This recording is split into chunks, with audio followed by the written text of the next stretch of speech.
Il faut remarquer que Dieu fait évoluer toutes choses par process. Quand Dieu te dit, je te donne quelque chose, il y a toujours une progression. Dieu ne fait pas le parfait au début. Ça, il faut savoir ça. Tout ce que Dieu fait ressemble à rien ou à très peu à son commencement. Tout. Observez la nature. Les grands arbres ont été petits. L'homme que tu es a été bébé. Pourquoi Dieu ne t'a pas créé mûr, mature, avec ton intelligence? Mais Dieu t'a créé, tu ne savais rien. Maintenant, observe, tu vas voir que tout est comme ça. Tout ce que Dieu a créé dans la nature a un processus d'évolution, de la faiblesse, de la limitation vers la perfection. Est-ce qu'on est ensemble? Être patient, c'est savoir respecter le processus des choses. L'impatience, c'est de ne pas respecter ce processus et de dire que ça tarde trop. Moi, je veux tout de suite et tout en même temps. C'est ce qui crée beaucoup de divorces, par exemple. Quand les gens se marient, ils ne savent pas que quand Dieu dit tu seras heureux dans le mariage, même être heureux, c'est un process. On n'est pas heureux tout de suite et maintenant. C'est-à-dire que dès que tu te maries, c'est pourquoi les gens divorcent. Parce que quand ils se marient, ils ne sont pas patients. Mon rêve, c'était un mari comme ceci. Il faut que tu sois comme ça et tout de suite et maintenant. Non, Dieu ne fait rien comme ça. Tout couple commence en balbutiant et s'affermit avec le temps. Un enfant qui est sans marcher commence à 4 pattes, sans dents et sans parler. Il n'y a rien que Dieu fait qui commence parfait. Donc, y compris ton bonheur. Dieu ne donne pas le bonheur tout de suite et maintenant. Amen. Il y a quelques années de cela, j'étais aux États-Unis. Et il y a un ami, pasteur même Samuel, qui m'a invité au restaurant. Et on a mangé du poulet. Je ne sais pas si c'est ma bouche qui était malade, mais c'est moi qui étais malade. Mais le poulet là n'avait pas de goût.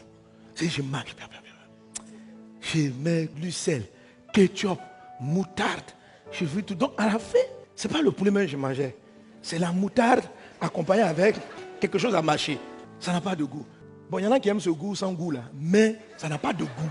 Donc je pensais que c'était moi le problème. Et puis mon hôte m'a dit non, ce n'est pas le problème. Et puis quelqu'un qui était avec nous nous expliquer. Il dit en fait, tu sais, aux États-Unis, tout va vite. On n'a pas le temps. C'est la société de la consommation. Donc ils ont trouvé des procédés pour que les poulets grandissent vite et soient très vite consommables. Si vous avez été un peu dans les plantations en campagne, vous voyez un peu comment les poulets évoluent. Alors le poulet se lève pratiquement avec le lever du soleil. Tant que le soleil est levé, le poulet ne dort pas. Tant qu'il y a de la lumière, le poulet est réveillé. Et le poulet passe tout son temps à picorer. Le poulet ne picore pas pour combler une faim. C'est-à-dire que c'est un mécanisme. Il est là, quand il marche, on est là. Voilà. Donc, il dit ce qu'ils ont fait, c'est qu'ils ont des fermes et ils mettent la lumière constamment allumée sans interruption. Donc, le poulet est toujours réveillé. Et la nourriture passe. Et le poulet est coincé dans un truc et il picore seulement. Un jour, il est là seulement.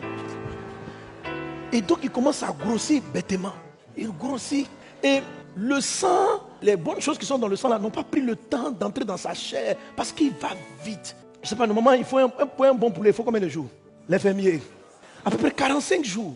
Mais en une semaine, ou 10 jours maximum, ils t'ont fabriqué un poulet.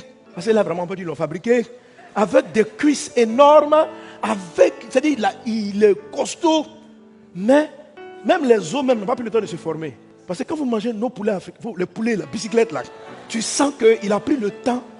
C'est-à-dire quand tu arrives sur ces os, quand toi-même tu croques, tu sens que le poulet est là. C'est-à-dire que le poulet africain, même pour le cuit là, il faut savoir que sa chair est truc. Donc, leur poulet n'a pas de goût. Les gens n'ont pas de goût parce que ce sont des choses faites avec précipitation.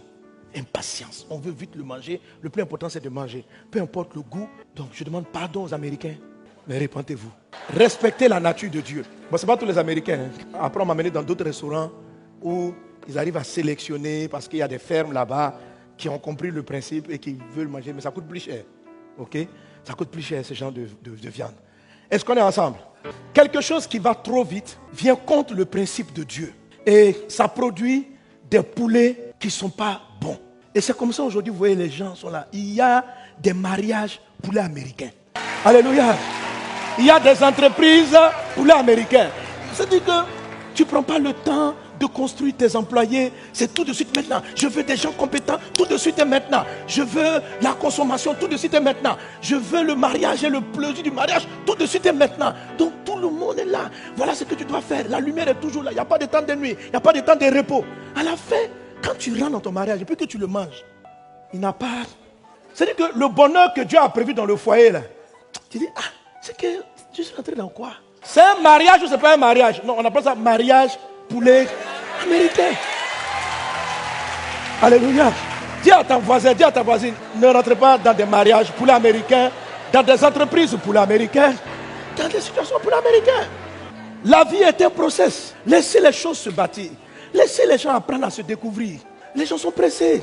On veut aller rapidement au sexe. On est là, le monsieur t'a pas encore marié. Et de toute façon, on va se marier. Non, nous nous aimons. Mais non, apprenez le temps de vous apprécier. Faites des petites crises. Apprenez à comprendre l'autre. Laissez le temps. Le poulet, il faut dormir, il faut se réveiller. Parce que la nature est comme ça. Un manguier ne te donne pas la mangue mûre tout de suite. Et elle va te donner la mangue est non mûre. Tu la manges non mûre, ça agace tes dents. Tu rentres dans un foyer qui n'est pas mûr. Tu vas sentir ça dans ta vie. Tu commences un projet qui n'est pas mûr. Tu vas le sentir. Et Dieu a créé la nature comme ça. Ça ne va pas changer à cause de toi. Les gens sont fâchés pour dire time is money. Dieu n'est pas dans votre histoire. Vous allez regretter votre affaire de time is money. Amen. Il faut le temps pour bâtir toutes choses. Alléluia. Gloire à Dieu. Il faut le temps de bâtir chaque chose. Donc, soumettons-nous à Dieu, soumettons-nous au process et on aura des foyers heureux, des enfants formés, des vies éduquées. Des gens sont déçus de leurs enfants après leurs premières erreurs. Un enfant grandit avec des erreurs. Les gens veulent tout de suite avoir les meilleurs. C'est pourquoi vous embauchez des personnes qui ont peut-être la compétence, mais qui n'ont pas pris le temps d'être formées. Ils ne sont pas formés avec toi. Ils ne te seront pas loyaux. Tu vas perdre les gens, tu vas perdre beaucoup de temps. Ce temps-là, tu vas le rattraper d'une manière ou d'une autre. Tu ne peux pas venir contre les lois que Dieu a installées dans la nature. Tu dois apprendre à les honorer, tu dois apprendre à les respecter et ta vie sera épanouie. Dieu fait toutes choses bonnes, toutes choses belles en son temps. Ton mariage sera beau en son temps, tes enfants seront beaux en leur temps, ton entreprise sera belle en son temps, ce que Dieu fait avec toi sera parfait en son temps. Toi maintenant, suis le tempo de Dieu et tu seras épanoui. Quelqu'un donne un bon amen. Quelqu'un donne un bon amen. Alléluia.